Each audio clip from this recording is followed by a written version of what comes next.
नमस्कार, lead India publishers association में आपका स्वागत है। मैं हूं डॉक्टर तरुणा एस गौड़। हमारे देश में पत्रकारिता का पेशा जितना चार्मिंग और फैसिनेटिंग लगता है, अब लगता है ये उतना ही खतरों से भरा हुआ पेशा भी हो गया है।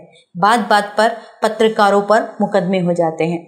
आपने हाल ही में देखा होगा कि बिहार से किस तरीके की तस्वीर आई थी, किस तरीके से डिजिटल मीडिया पत्रकार को बिहार पुलिस ने बेड़ियों में बांधकर रखा था। पत्रकारों पर कई तरह के मुकदमे होते हैं, उनमें से एक है आलोचना करने पर भी उल्टे सीधे मुकदमे दर्ज हो जाते हैं। लेकिन भला हो सुप्रीम कोर्ट का, जो उन्होंने इस पर संज्ञान लिया।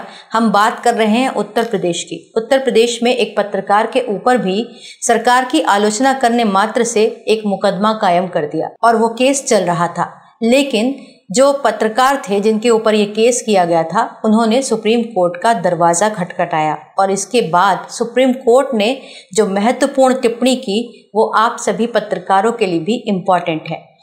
सुप्रीम कोर्ट ने कहा कि आलोचना करने पर पत्रकार पर मुकदमा नहीं किया जा सकता।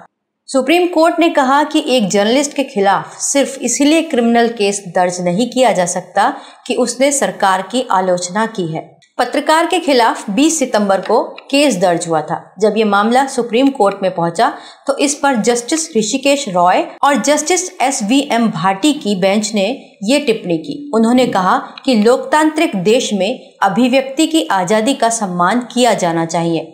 अब कोर्ट ने भी अभिव्यक्ति की आजादी की बात की है। कोर्ट ने यहाँ कहा कि संविधान के अनुच्छेद 19(1)(a) के तहत, यानी कि आर्टिकल 19(1)(a) के तहत पत्रकारों के जो अधिकार हैं वो प्रोटेक्टेड है। अब आपको जानना चाहिए कि freedom of speech and expression आखिर है क्या।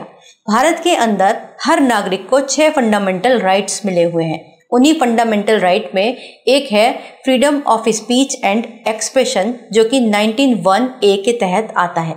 इसके तहत भारत के सभी नागरिक अपनी बात को कहने सुनने के लिए आजाद हैं और इसी आर्टिकल के अंतर्गत हमारी प्रेस भी आती है, मीडिया भी आती है।